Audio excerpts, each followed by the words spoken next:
I am pleased to welcome you on behalf of the North Herts and Stevenage Green Party to the first talk in our Truth for Change series. The title of our webinar is Sustainable Lifestyle, and our three speakers will share their knowledge and work experiences in this area. Our first speaker is Annie Sander. Annie has a master's degree in civil engineering from the University College London and the Technical University Berlin, where she worked as a research and teaching assistant. Her team conducted research around sustainable building design, embodied carbon and energy efficiency. She manages projects for local councils that support action on climate change. Annie's talk will focus on her work at Cambridge Carbon Footprint. Our next speaker is Zoe Norton, who will talk about sustainable fashion. Zoe is Centre Coordinator at the Centre for Sustainable Fashion, based at London College of Fashion. She also supports the work and development of CSF research projects, most recently as project manager for the Fostering Sustainable Practices project. With a background in printed textiles, Zoe joined CSF, having completed an MA in textile design from Chelsea College of Art. Our third speaker is Tracy Banks. Tracy is founder of Unpacked, a local online refill delivery service, as well as leader of local community group Less Waste Kitchen. Former management consultant turned ecopreneur, Tracy's war on waste was triggered by the reality check of the unsustainable level of waste from everyday family life, borne out by ever overflowing recycling bins and the shocking reality that only 9% of it actually gets recycled. From a standpoint of an eco-driven consumer, as well as a retail buyer, Tracy will share her dilemmas and challenging decisions involved in living a more sustainable lifestyle. Without further ado, I would like to welcome our first speaker, Annie Sander. I would like to kick off just by a short introduction to Cambridge Carbon Footprint. We are a teeny tiny charity based in Cambridge, as you might have guessed. Our approach to educating around climate change is all around community action. So we run one of the biggest repair cafe networks in the country, in the world actually, supporting multiple groups, dozens of groups around Cambridgeshire and beyond to run their own repair cafes in their local communities. We here in Hitchin have actually already benefited from the experience of CCF in Cambridge. And we also do other events like the Sustainable Fashion Festival and Open Eco Homes, which is an event once a year where people open their homes and share their experience in building new or refurbishing their houses in a particularly energy efficient and environmental friendly way. So Cambridge Carbon Footprint is all about empowering people to make better choices when it comes to climate change. So today I would like to talk a bit more about carbon footprints and give you a bit of a background, and before we dive into more details around sustainable lifestyle. And it all starts with this, the very basic principle of the greenhouse effect. So as we all know, the greenhouse effect is energy from the sun reaches the earth, and then usually what should happen is that enough energy is then reflected back into space. But with the greenhouse effect, what happens is that heat and energy is captured on the Earth's surface, which itself is a good thing because it enables us to grow food, to have a nice temperature, and basically enables life on Earth. The problem with the greenhouse effect is our layer, our duvet is getting thicker and thicker and denser. So we're trapping more and more energy on Earth, and more energy than our surface can reflect back into space. So when we talk about greenhouse gases, what we mean is, most of you will know that carbon dioxide is the biggest one. It's by by magnitude, it's the biggest factor of greenhouse gases.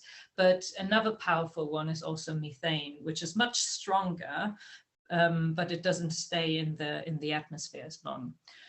And then there are a couple of others. So when we talk about greenhouse gases, we talk about a number of different gases, and what we then do is we simplify it and we talk about carbon.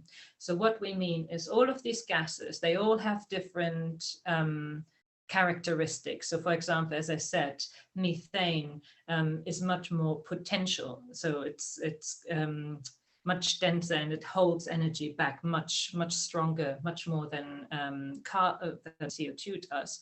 But at the same time, it's absorbed back out of the atmosphere much quicker. So what scientists do is they break it down and they equalize what they call the greenhouse, the CO2 equivalent. So how much when we sorry, I'm stumbling a bit. So when we talk about greenhouse gases being emitted into the atmosphere, we have a way of comparing how much these gases result in the greenhouse effect.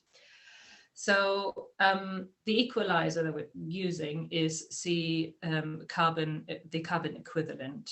So when we add all of the carbon equivalent of the greenhouse gases together, what we get is we can see how much the carbon we've got in the atmosphere. And when you think about our climate has always changed, it has, and we always had times on Earth when we had more carbon or less carbon in the atmosphere.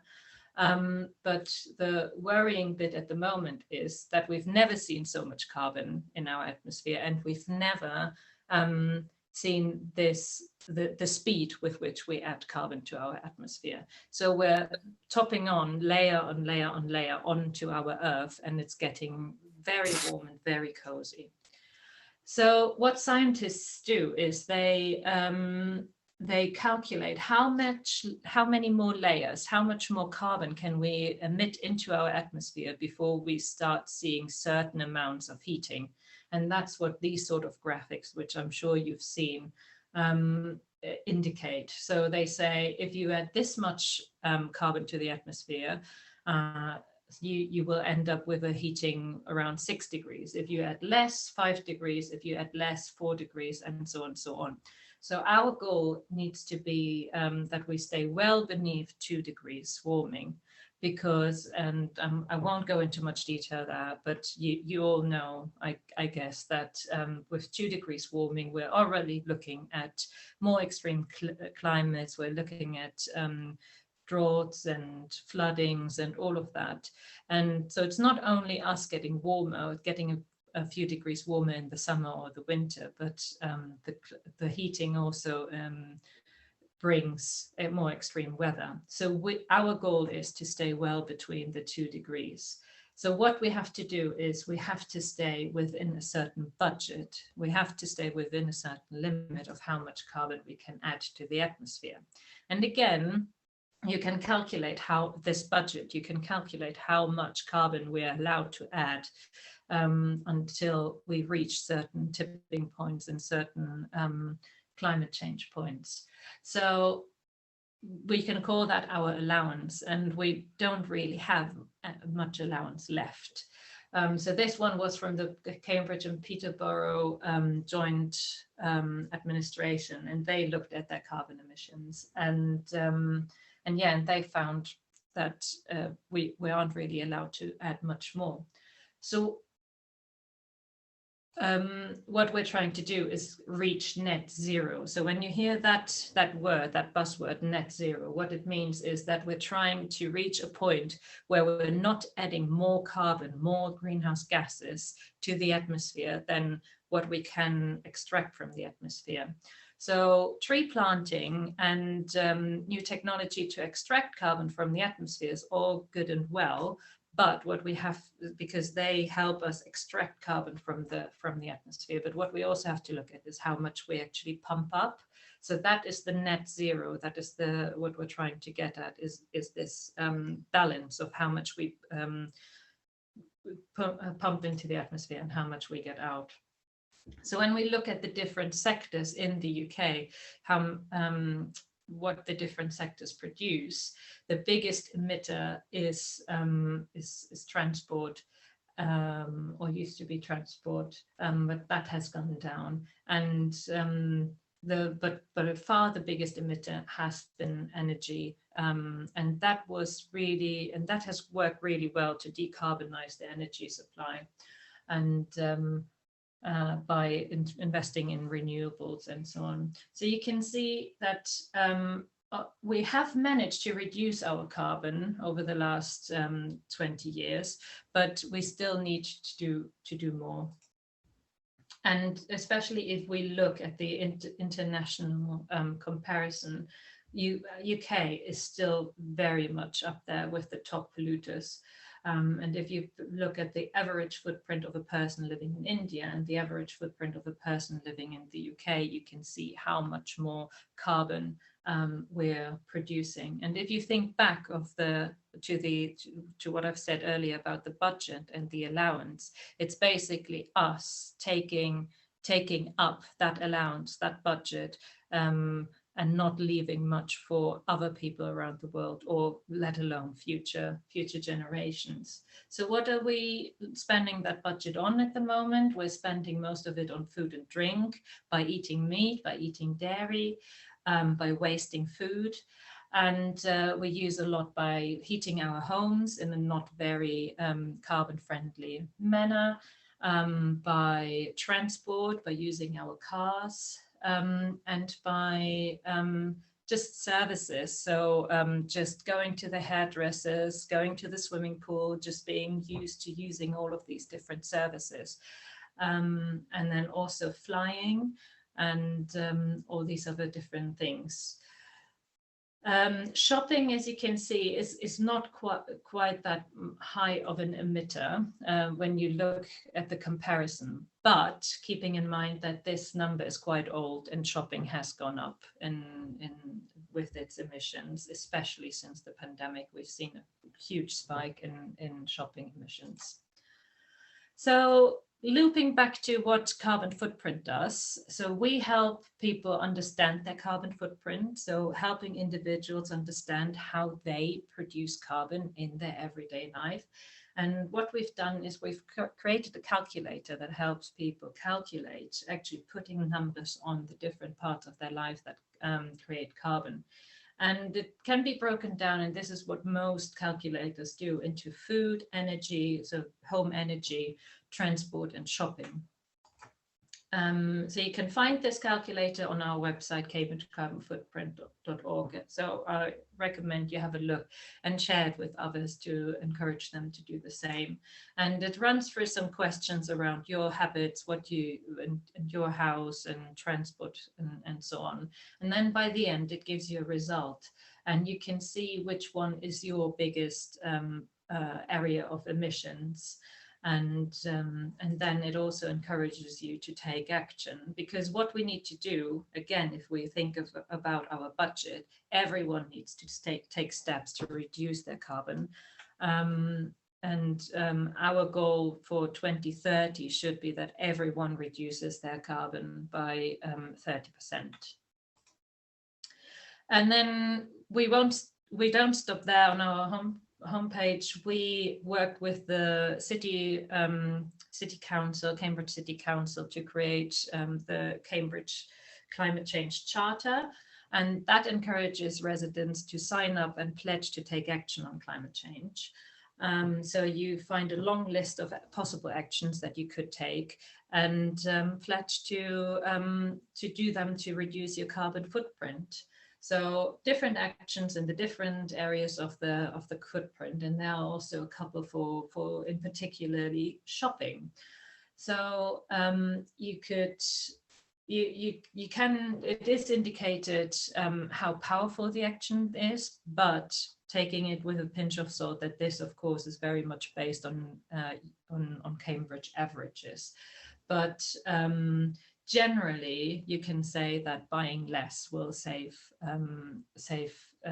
carbon. So, for example, measures like car sharing or having a shopping-free month will always be more effective than, for example, shopping sustainably. So with that, I will hand over to Zoe, so she can talk to us a bit more about what sustainable fashion and shopping can actually look like. Thank you. Thank you, Annie. I'm from the Centre for Sustainable Fashion, and Annie asked me to just come tonight and give a kind of overview of what we do at the centre and highlight some of the research and projects that we've been working on. So that's what I'm going to do.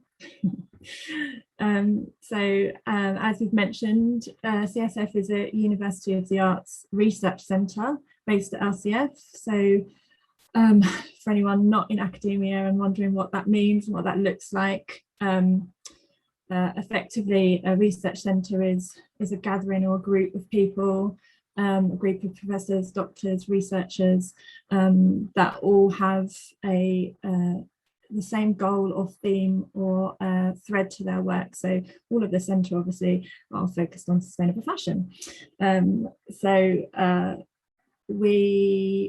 That's what it means. So often people think that the centre is a physical space, and we do have an office, but it's not a lab like a scientific research office or centre might be. It's the word centre is used really just to denote a group of people, a community, so to speak.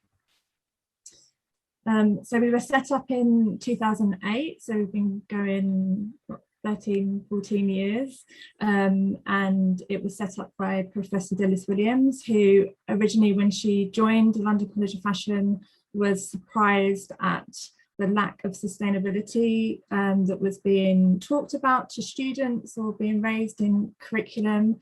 And so the centre was born really mostly to look inwards and to bring sustainability to the conversation, to the table for those students.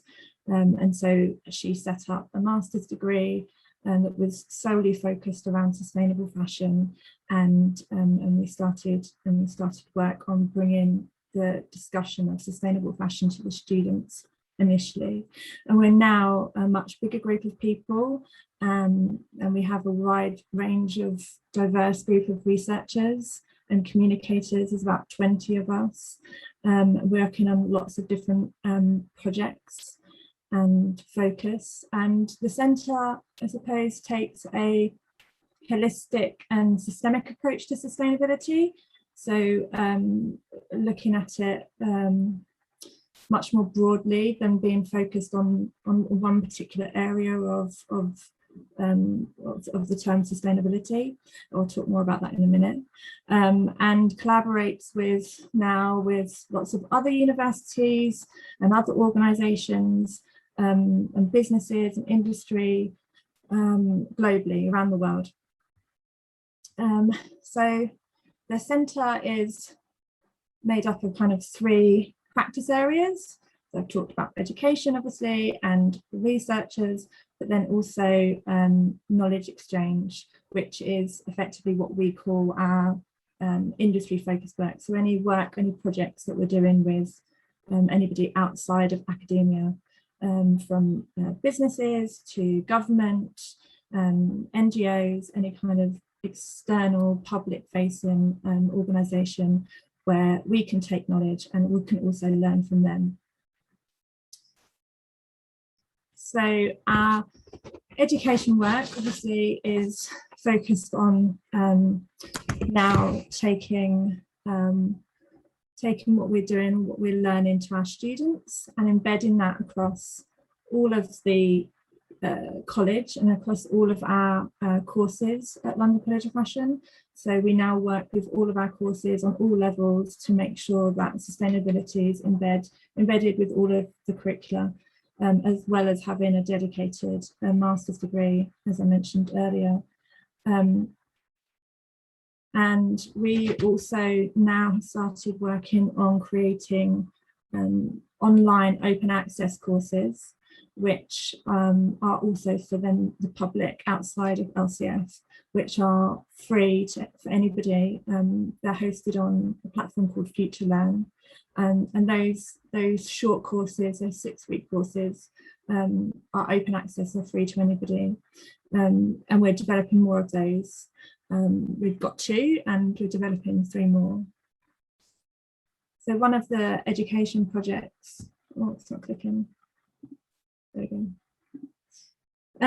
One of our education projects is called Fashion Values, which is a partnership with IBM and Vogue and Kering, who are a big fashion group. They Gucci, Stella McCartney was there, lots of other brands sit under Kering. And the platform features articles and learning resources and lots of other literacy and knowledge sharing, specifically really aimed for students and tutors to access.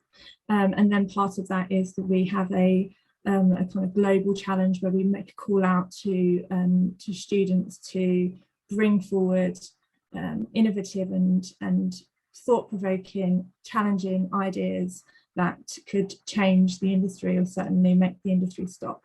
And then the winners of those get mentoring and coaching from the group of partners that we're working with to bring some of those amazing ideas to life. So the other area that we work on, as I mentioned, is knowledge exchange. And those projects are focused on working alongside businesses, industry partners, governments and NGOs, where we're really taking our knowledge from our research and we're taking it out into industry, into public realm to make kind of bigger impact beyond that of academia.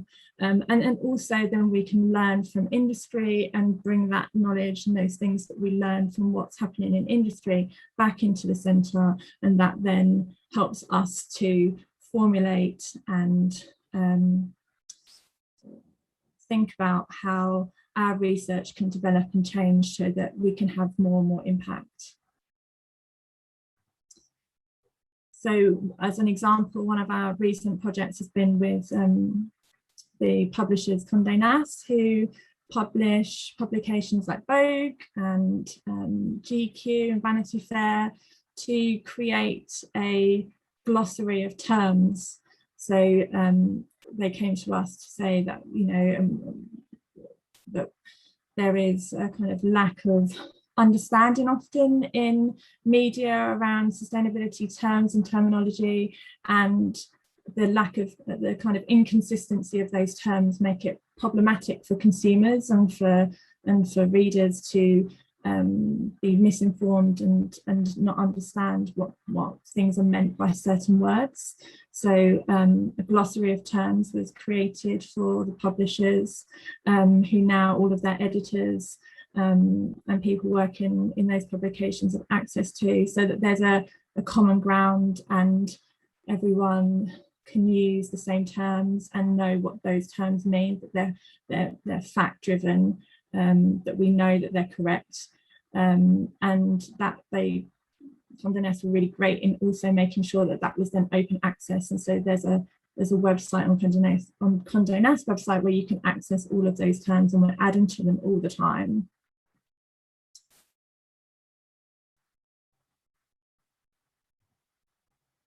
And then there's our research work, which we have a number of researchers with us who work across and look at lots of different areas of fashion sustainability, and from using fashion as a communicator to communicate the challenging. I'm sure Annie finds this in her work at Cambridge Carbon Footprint as well, that you're using your your communication tools to get to and spread the word about what these difficult subjects are. And we can use fashion and art as a form, as a communicator, exhibiting and bringing challenging subjects to the public. So that's one area of some of our work. Other people are looking at slow fashion or technology. So there's lots of really different areas that we're focused on. And I mentioned before that most of our research takes a holistic and systemic approach. And what I mean by that is that we're not necessarily focused on environmental sustainability when it comes to fashion, or circular economy, or what other areas, or materials innovation. We're looking at systemic change within the way brands and businesses and the fashion industry is working. So, you know, the across the board, you know, it's great to create change in what materials a business might be using, or the transport or logistics to reduce carbon footprint, etc. But if we're not looking at holistically at how the business is working and their mission and their goals, then that impact isn't as big, isn't as radical. So yeah, I'll just highlight some of the research projects that we've been working on, that we've worked on. So Local Wisdom was a big project, a 5-year project that went to, I think, 3 different continents and gathered over 500 stories from the public. Professor Kate Fletcher interviewed obviously over 500 people at community photo shoots. So she invited people to bring their favorite garment or their clothing that had some kind of connection, or something that meant something to them, that they had a story to tell, and they brought it down and they had a photo shoot with their garment, and then she interviewed them, and it created all these wonderful stories about how we use clothing and how we feel about clothing and how we connect with clothing, because you know, we're all connected, we all choose what we put on in the morning, we all make a decision about what to wear, and often we all have pieces of clothing that mean things to us, and I think maybe we've lost our way with that. Maybe we used to have more of that, and we've lost our way with it so much with the way we consume. So she had all these wonderful stories. Craft of Use is actually a book that's been made into a book, and there's all these beautiful stories from people around how they use their clothes, from you know, 3 generations of women who all share and argue over the same dress that they all want to wear, to the, you know, event, to a man who had a waistcoat for many years, and whenever he put a bit of weight on, he cut it up and added extra sections to it, or he decided he wanted to make it into a jumper, so he knitted arms for it. So there's all these amazing kind of stories and connections that people have with clothes, and I think when you see and you hear those connections and those stories, it makes you stop and think about your mindset and what your relationship is with your clothing. It's a really powerful project. And then the last one that I'll touch on is Fostering Sustainable Practices, which I mentioned that I was project manager for 2.5 years, which was a project focused on micro and small fashion businesses. And we focused on these businesses because often these micro and small businesses are really, they're really drivers for change within the industry, and they're really doing amazing things.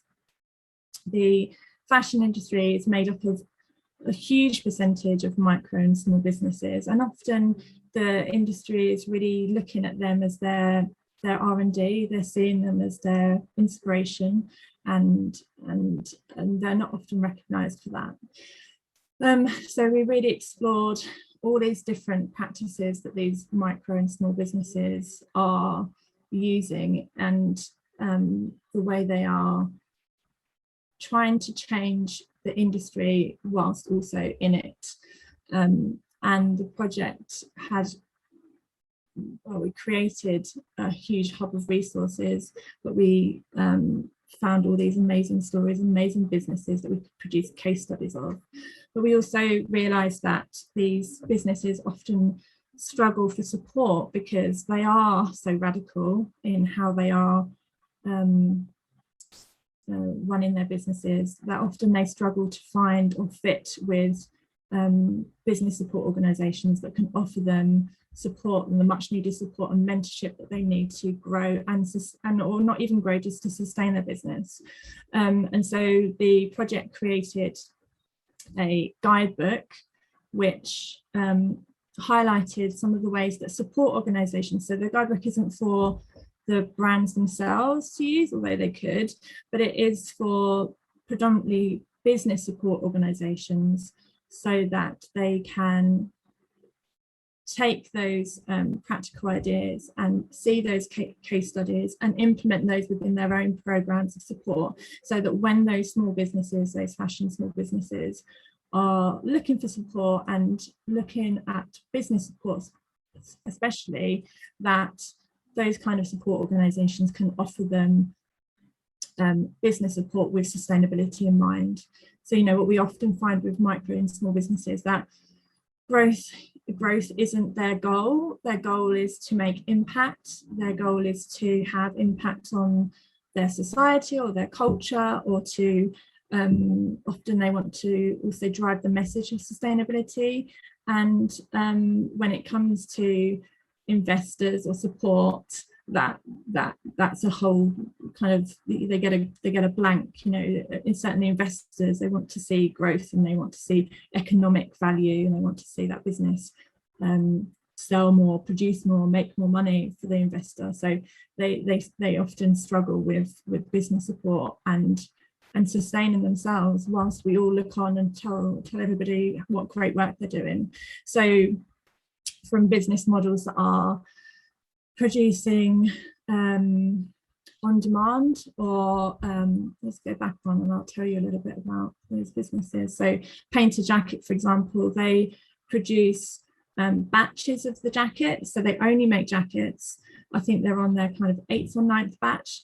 They take all orders, so they make the design, they put them on their website, they know how much fabric they have, they know how many jackets they can sell, and as soon as they get to that point, so it's like it goes live at 9 o'clock on a certain day, you can all go online, get your jacket, and then as soon as that's finished, then that's it. And so there's no waste, because they've only sold what they have, and then they go away and they make the jacket, and then you have to wait, I don't know, like it's quite a long time, it's about 8 to 12 weeks. But through the making process, they send you updates about what's happening with your jacket, where it's being produced, materials being done here, the dye, it's being dyed now, and you get this really lovely story about what's happening with your piece, and every single one is numbered as well. I've got one, can you tell? They're really lovely. So, you know, it's a really personal, there's a connection before you've even got your garment. Birdsong are a great business because they work with local makers and local communities to produce their clothes.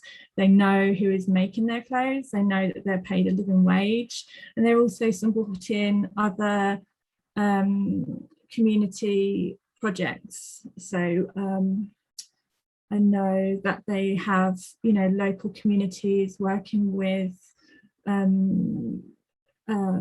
pockets of people that are in maybe less privileged or in challenging circumstances, to, you know, to give them work. It's a really lovely business, and again, it's all made to order, so there's a, you know, not as much waste. Well, there's little waste. And New is an interesting company because I'm sure lots of people have heard about, there's more and more of this now, but it's a clothes sharing platform, so it's about connecting you with people but clothes sharing, there's issues around clothes sharing, because obviously then we talk about shipping things from big distances from one person to another, and, you know, is that sustainable as well?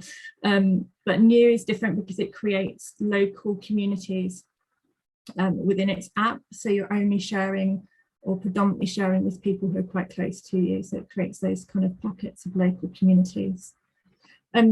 So I've spoken more about that project probably than any of the others.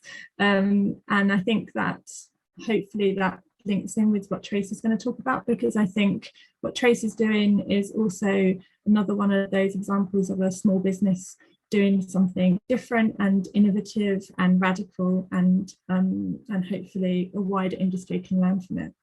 So I'll stop talking now, pass over to Tracy. Hello everyone, start again. Thanks to Annie and Karina for inviting me along to talk today. Yeah, they asked me to share some of my experiences, particularly because I'm both a sustainable consumer and a sustainable retailer.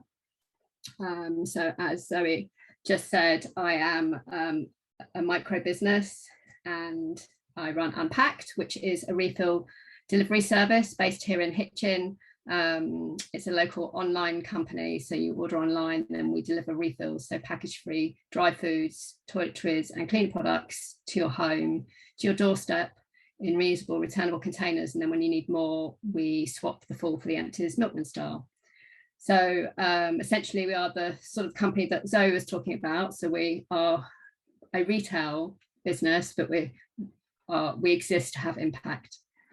I'm going to talk a little bit about myself as a consumer, and then I'll talk about myself as running a retail business. Sorry, it's not. So essentially, my interest in changing to a more sustainable life was piqued by starting a family. So as Karina said in my intro, essentially having a family means more stuff, more food, more clothes, ultimately more recycling, always overflowing, which I realised that can't be the answer. And whilst I was always interested in sustainability, that really tipped the balance into me thinking there must be another way. So the challenges that I then faced was around knowledge. So I didn't really know a lot. If I even thought about recycling, which is where the problem came from, didn't know a lot about that. So it was finding about recycling. So the labelling, very confusing, compostable, biodegradable, oxo-biodegradable, bioplastics, all the alternatives. So it's that knowledge is a challenge, just finding out what you need to know and how to empower yourself with that knowledge. Ultimately, it's about learning about materials, I found. And how things are made. And then once you start doing that, you kind of enter into a world of greenwashing somewhat. So it's knowing what to believe necessarily. And by the way, I don't think I'm an extraordinary consumer, so I'm assuming that all of these are familiar problems to all of you. I suppose I'm just telling my story in the premise to being a sustainable retailer as well. But essentially, it's navigating that greenwashing and knowing or knowing enough to know, or asking the right questions to know when brands and companies might be misinforming. So they're labeling things as green, but that's not really telling the whole truth. So an example of that, I would say, is something we're all familiar with, like Tetra Pak. So Tetra Pak label their packaging as recyclable, which in its very basic form in terms of every layer of the Tetra Pak is recyclable. But actually, as a composite, it's not. But that's still not obvious or plain or explained. So it's still a point of confusion. Then the next is access and availability. So finding alternatives, finding and then being available to you in an acceptable way. So the irony is that a lot of back when sort of like I was first looking at this, and we're lucky now that things have changed and more accessible, but mostly sustainable items were available from independents, small independents. They wouldn't be local, so you'd have to go online. And then the irony was then you'd order something online, a small thing that would come in packaging and delivery and would kind of negate the whole point of getting it in the first place. So I found things like that really frustrating. And actually that was the trigger to me setting up the company, because I couldn't find everything that I wanted in one place. And then the next part about time and effort, as a full-time working mum, I just didn't have the time to go to lots of different shops. And in particular, when it came to food, wanting to go to refill stores. So at that time, it was Bamboo Turtle in Letchworth. Just didn't have the time and didn't have the organisation skills to make that happen. So it's essentially, there's lots of challenges in the way. It's quite difficult. It's an investment of your time and effort to even get started. So it's unsurprising that people that people find it difficult to run more sustainable lifestyles. So essentially what I learned was lots about materials. That's when I became familiar with the cradle to grave thinking. And I suppose this is the mindset that now rules my head at every level. And it's thinking about where things have come from and where things go to. So essentially the cradle, how is it, before even how it was produced, where does that material come from? And then the grave in terms of where does it go to once I've finished using it? How does it get disposed of and where does it go? That's quite annoying actually when you're standing in a supermarket. I end up with kind of analysis paralysis when I'm looking at things thinking, so, okay, I'm looking at my example, and this is probably a broader example, but I tell this example, it's hot dogs. So my family like hot dogs, they're quick and easy weekend meal. So I'm looking at the hot dogs, and this is broader than, I suppose, just thinking about the environment, but it's all wrapped up in it. So you've got the hot dogs that are kind of like the cheap ones, that mechanically extracted meat in tins. So you've got kind of like the bad ingredients in a good packaging, and then you're looking at the vegan sausages in plastic, and you're standing there going, like, which one do I choose? Like, it's like, where do I make that compromise? But essentially, I find that really useful in determining kind of what purchasing decisions I make, and that's always where I start. Next thing is the 5 R's, which I'm not sure, many of you I'm sure will be familiar with, kind of a zero waste framework around making decisions around your waste. The 5 R's start with refuse, then reduce, then reuse, then recycle, and then rot. So that's kind of the Americanism for composting, but it's a nice R. So I find that a really useful framework, albeit I find that you can find lots of other R's to go with them. So there's repair, rescue, refill, the list goes on. So essentially it's thinking of every other way that you can do something as opposed to throwing it in the bin, or actually in my mind as opposed to recycling. So it's that everything, what can I do before I get to that point? And then the next thing is what I call a waste, well, how I explain to my husband is a waste tax. So essentially I've got to the point where I can't throw things in the bin. It bothers me. It's that kind of like, where is it going to? So essentially I've accepted, as I think the government should impose, that I pay a price for things that I buy that can't be recycled, and specifically plastic packaging. So I pay a large sum of money for a cardboard box that essentially we put all of our plastic waste in, and when that box is full, it's from a company called TerraCycle. When that box is full, I then send it back to them, and they upcycle it or into sort of garden furniture and other products. But I know that it's being responsibly recycled and managed. So that's a self-imposed tax that as a family we pay for things that we can't find in more sustainable packaging. And then I talk about savings. So whilst I think on the whole, living a sustainable life can be more expensive, I think in the round, there are a lot of savings. And from a personal perspective, I kind of lived a very different lifestyle when I was younger, in my 20s in London, when I had a salary. And essentially, I think learning to live by the motto less is more really does work, because essentially alongside the cradle to grave thinking, my mantra is, do we really need this? Essentially, do we need to consume something else? Is it going to be used And then, of course, how's it going to be disposed? So the change is really, making changes really around a mindset, and it's really a mindset around materials. Move on to then, that was me as a consumer, which kind of, all of those things then triggered me to start the retail business. And as I said, it was around not being able to find time to go to the refill stores, to have more sustainable grocery shopping, essentially. I started Unpacked in 2018, and that brings a whole nother layer of sustainability into my life, essentially, because not only do I think about it on a day-to-day home level, I think about it on day-to-day business. So as I said, we are a social enterprise, so we put purpose over profit, and our purpose is to divert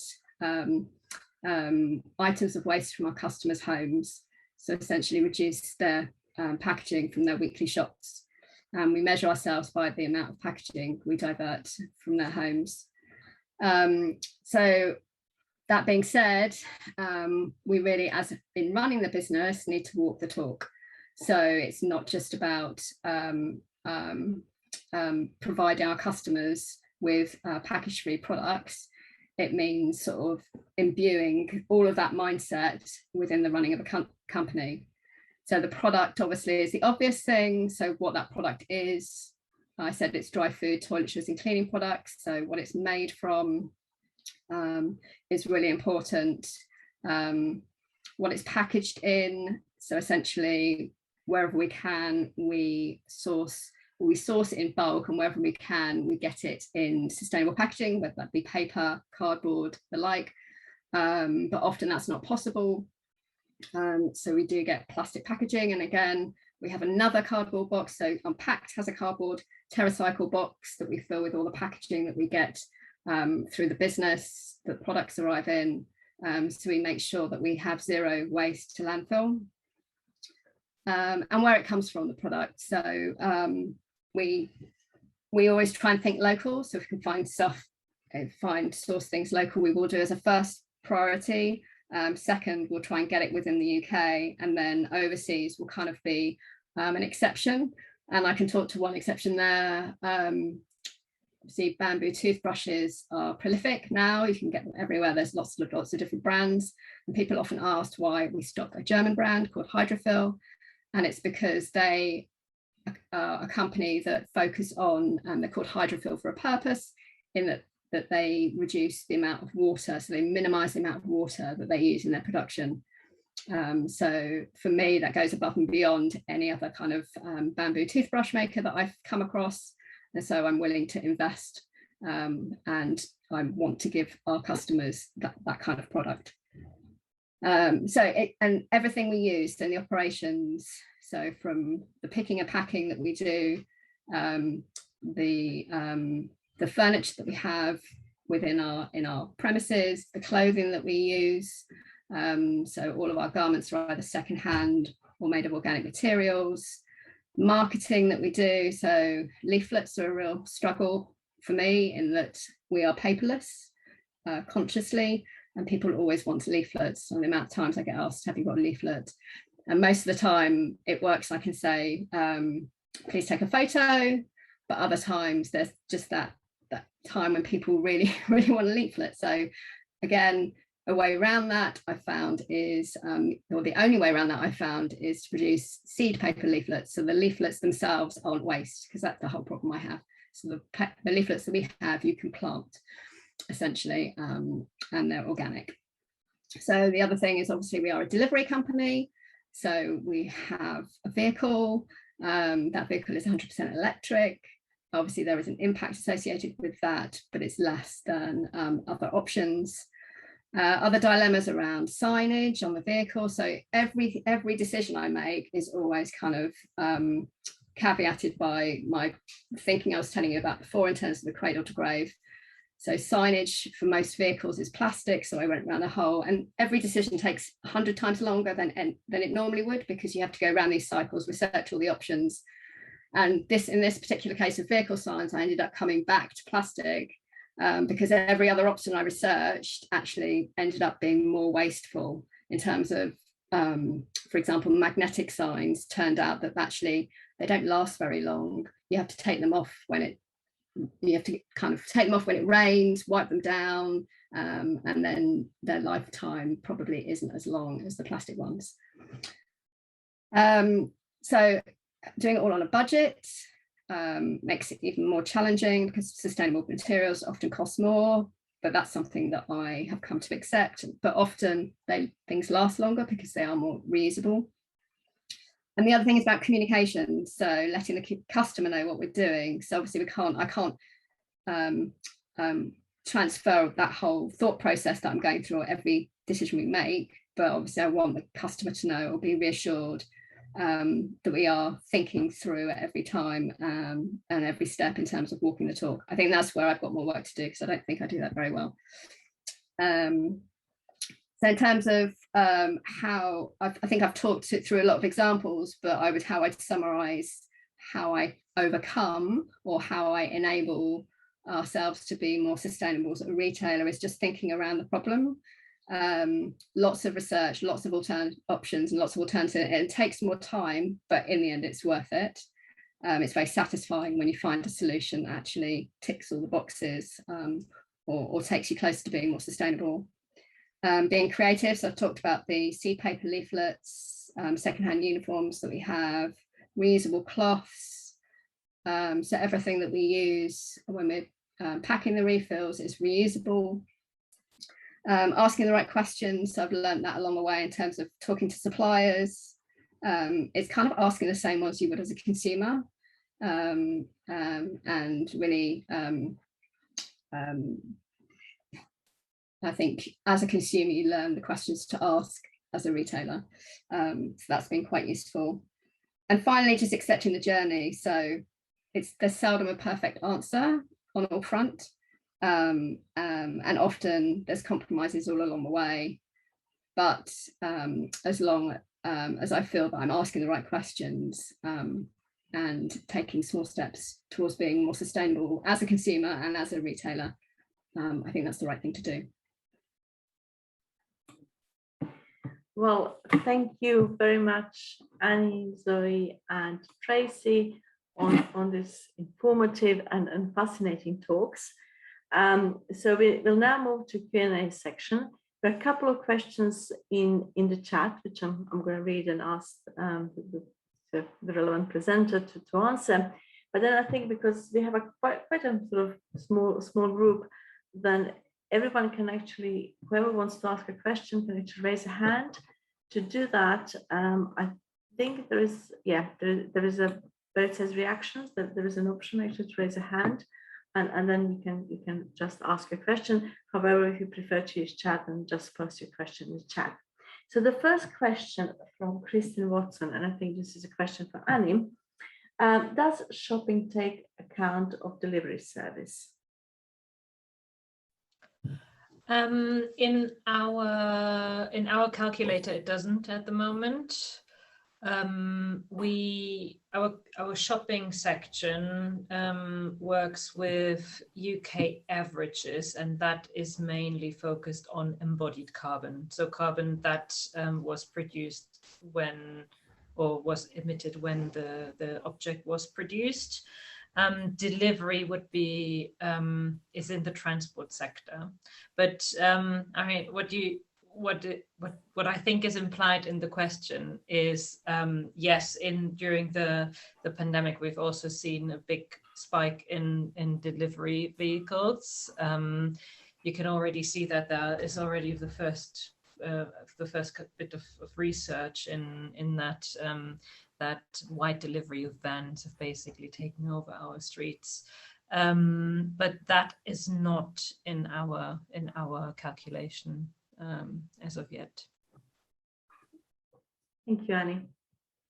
The next question is from David Oakley Hill, and the question is for Zoe. He says, Zoe, thanks for your presentation. It sounds as if you're doing lots of good educational and outreach work. You work with many big corporations. What proportions of their interactions with what you do would you say represents greenwash, as opposed to genuine effort to trace fashion sources and pollution, drive real change, and address sustainability and climate crisis? I've never heard of environmental prosperity. A key message has to be buy less and reuse, which surely goes against their financial aims. Great question. Thank you. Who was it? Sorry, David. Thank you. Yeah, I hear you. I think we all feel that at the centre, and I think that's why I kept talking about kind of systemic change. And I would obviously say that nothing of what we do represents greenwash, but what I would say is that we don't form relationships with big business without lots and lots of discussion and without lots of interaction with that brand. And generally we wouldn't interact with any on any project with a brand unless we felt there was a real commitment to a wider and longer discussion. So whilst projects might be small, we always engage that the relationship has longevity and will continue beyond that of the current project, and that there is a commitment from them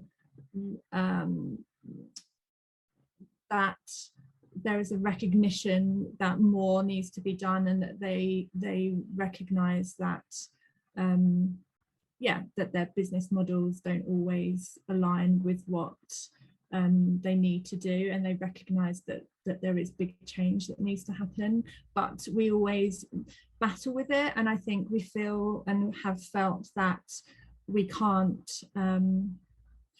ignore those brands and those businesses because they have such a big impact, and if we're not talking to them and we're not trying to be a voice for change and be having those conversations and sitting around those tables and making them have difficult conversations, then I think very early on in the centre we found it very frustrating that we were talking to in a room a little bit like an echo chamber, and you're just talking to people who are, and I'm sure Annie and Tracy feel this as well, sometimes you're talking to people who agree with you already, and you want to talk to those people who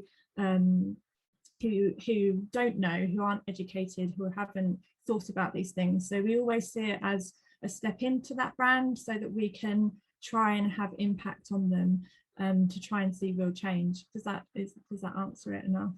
But I agree, and we agree, and that's why we look at it holistically, that and that's kind of what I was touching on earlier about, you know, environmental, you know, you can go into a business and say, okay, we're going to change our materials, or we're going to buy more, you know, make our supply chain more local, or we're going to focus on this area, or we're going to make our products circular. But if you don't tackle the elephant in the room, which is consumerism, and the fact that you're producing vast quantities of product, then it doesn't matter how many garments you make sustainable if you're still making, if your product range is still 40,000 pieces, then you're not listening. The business model needs to change. I agree. We agree. Thank you, Zoe. We haven't got any other questions in the chat, so I would like to invite everybody or anybody who's got any questions to actually raise their hand, and then they can unmute themselves and then ask a question.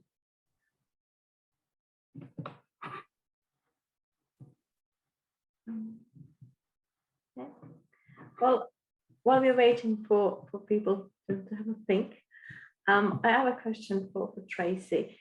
So Tracy, you explained sort of very well your sort of, you know, life as a dual life as a sustainable retailer and a sustainable consumer, and you know all the challenges that you face in your business, and how basically that sort of you know all the stuff that you've done basically to develop your business as well, and to kind of, you know, manage the both roles kind of quite successfully. What would be your advice for somebody who wants to kind of take this first step in sustainability and becoming a more sustainable consumer? Small steps, definitely. So it's I would essentially, and this isn't planned, but I would use a carbon calculator. So this Annie hasn't prompted me in any way, but essentially you need to know where you need to make changes, and a good way of doing that is to do the carbon footprint calculator, and to understand where you in your particular life, where there's room for changes, or where you should maybe focus first, or it'll give you ideas of where maybe the easiest things are to tackle. So essentially, or if you kind of have kind of that awareness already, is just think of it like that, either where the biggest changes can be made or where the easiest changes can be made, and probably the easiest is where to start. So essentially, I'm sure everyone's aware of all the easy reusable things that you can start with, and then it's essentially, I would say, small changes in areas, but it's quite specific to each individual. For me, it just points, I suppose, picking up on my Achilles, my weak spot is travel. So essentially, I really, in the past, I've done a lot of traveling, both personally and for business. Consciously, I stopped traveling or used flying specifically in 2018. But it's been quite easy since then not to fly because of the pandemic. It's gonna, and I've got children now that are kind of an age where you kind of want to show them more of the world. So that's my real dilemma, is how do I do that? The pandemic's made it easy, but it's made it more difficult in a way, because immediately, obviously, public transport is a little bit more trickier.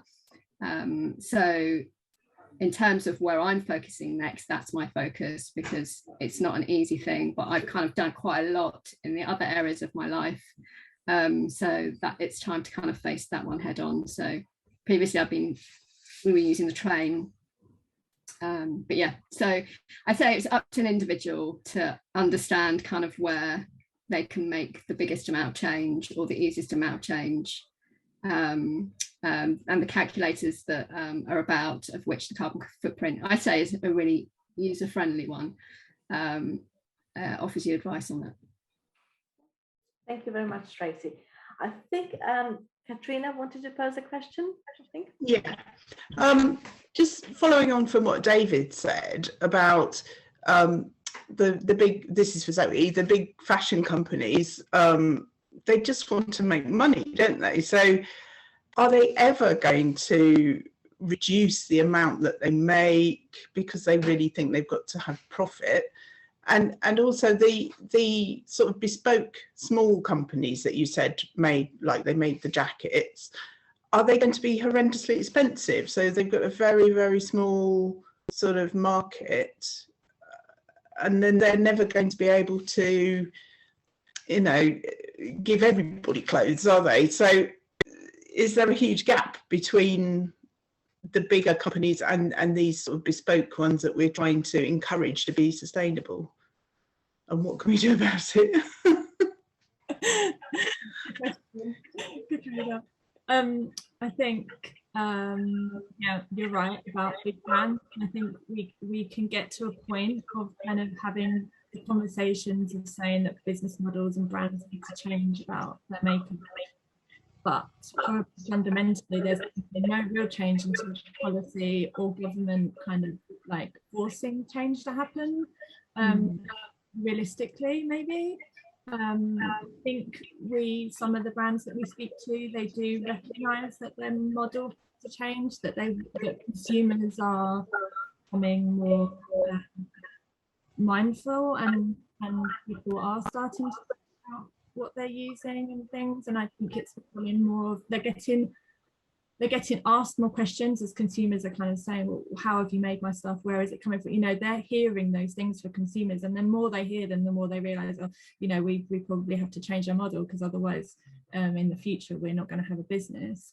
And I think what you've pointed out, yeah, about the gap between those big ones and the really micro brands, the like for example Painter, the jackets, they are expensive. I mean, but not, well, like everyone's probably thoughts on what expensive is. So I think they're around £160. I think that is around our relationship with clothing and how we value them and what we think about, and the whole conversation about fast fashion.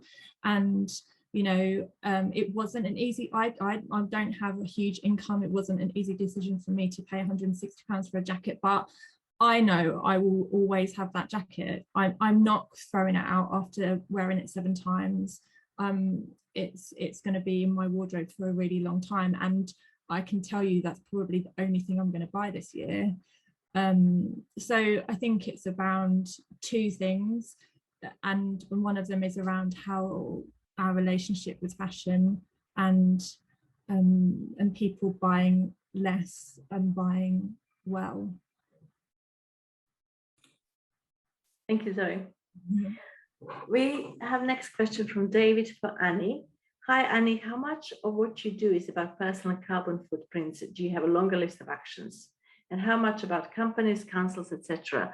I ask as I'm working on an approach to our council about the climate action plan. Yeah, thanks. So my work with Cambridge Carbon Footprint is all around individuals and community groups. So we are very specific in which audiences we talk to.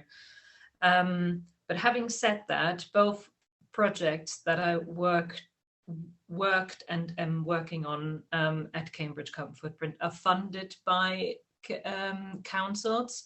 So last year it was Cambridge City Council that funded the Climate Change Charter, and this year it's South Cambridgeshire District Council that gave us funds to run a training course for community leads around South Cambridgeshire to educate them, so parish councillors, church group leads and key people in the communities, to then spread the word in their local communities.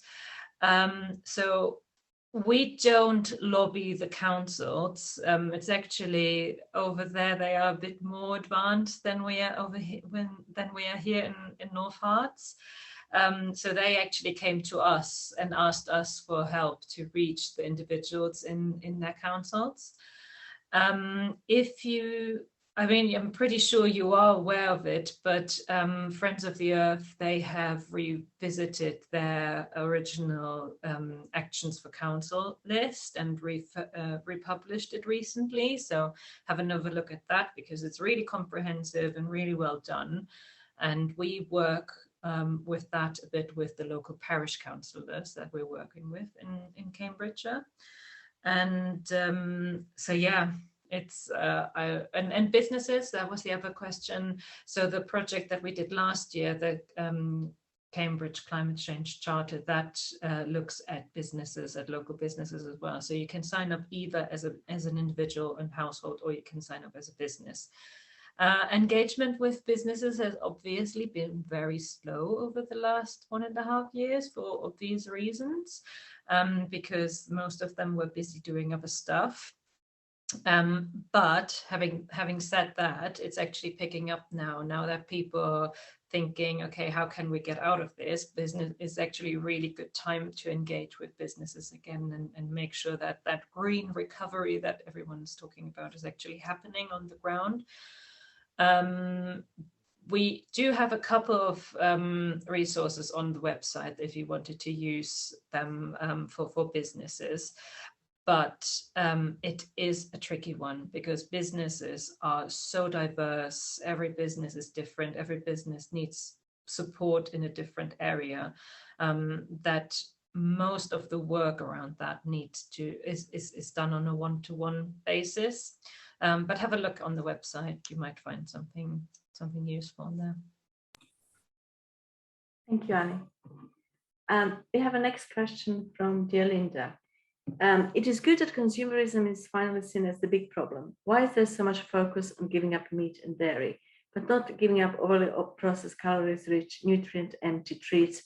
As someone managing the recycling of their packaging in the kitchen area, surely it is time to start talking about giving up the sweets, biscuits, crisps, and the like.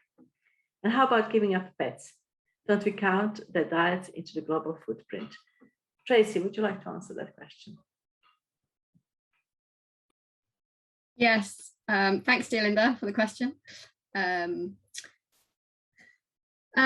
So my first reaction to that question was unpack cells, unpackaged sweets, biscuits and crisps. So that's one solution to all of that packaging that's being collected. But I know that's not really the real driver for the question. I do agree on the overly processed, calorie-rich food.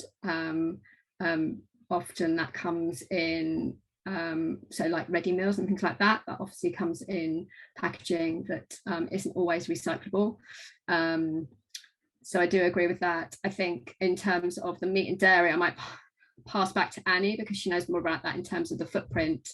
But I think it's relational in terms of the quantity, in terms of meat and dairy, rather than just the packaging. Obviously, it's the production and the whole life cycle of meat and dairy that adds to carbon footprints.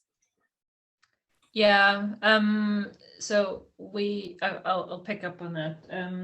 So when we did the calculator, so I was the project manager for creating the calculator. So although I understand the basic science, I'm not an expert in the actual numbers. But when we looked at the questions for the food section, we were very keen to include chocolate and crisps in there, and coffee, and we got a lot of pushback, and interestingly from people who work with sustainable food, because they say stop pointing people towards these sort of things. The real emitter, the big problem is meat and dairy. So don't even talk about anything else. You need to really get it into people's heads that it needs to be the dairy and the meat that they cut out. So but then when you talk to people like, I assume this group, everyone knows how bad dairy and meat is, and we need to tell them how bad coffee is, for example.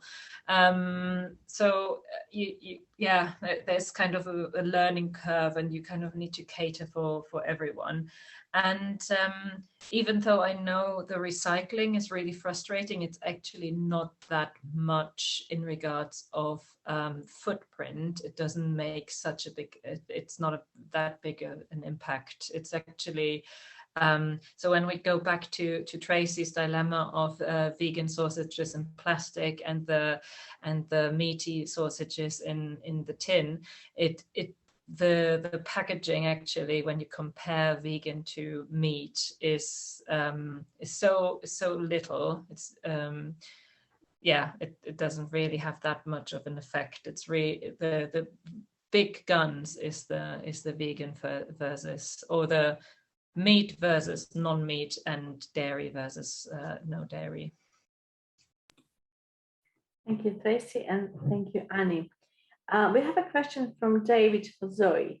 Zoe, can you do anything to reach teens and 20-year-olds to persuade them to use charity shops, vintage swap and swish events, etc., rather than buying new outfits once a month? I'm not sure I can completely alone. Yeah, I think we have a society of throwaway clothes and buying cheap clothes, and until there's policy and mandate on stopping that kind of production, then I don't even know where you begin to try and sway a whole generation not to purchase in that way. I think media, so many things play a part in teaching our children to be consumers. I mean, it starts really young, right? We teach them. I heard someone say yesterday that we teach our children to be consumers before we teach them to be citizens, and that really kind of made me go, wow, maybe I've probably done that already to my boys. They're probably already consumers before they are. I need to rebalance that. So I don't know what the answer is, apart from I don't know what the answer is. There are lots of more swap-in and vintage, and I think there is probably a big proportion of teens and what are they? They're not millennials, they're before, that are you know, that they're signed up with Extinction Rebellion, and they're really focused on you know, they're following Greta. I mean, Greta is like a huge kind of beacon to that kind of age group, and it's I think it's the next generation Z. Thank you.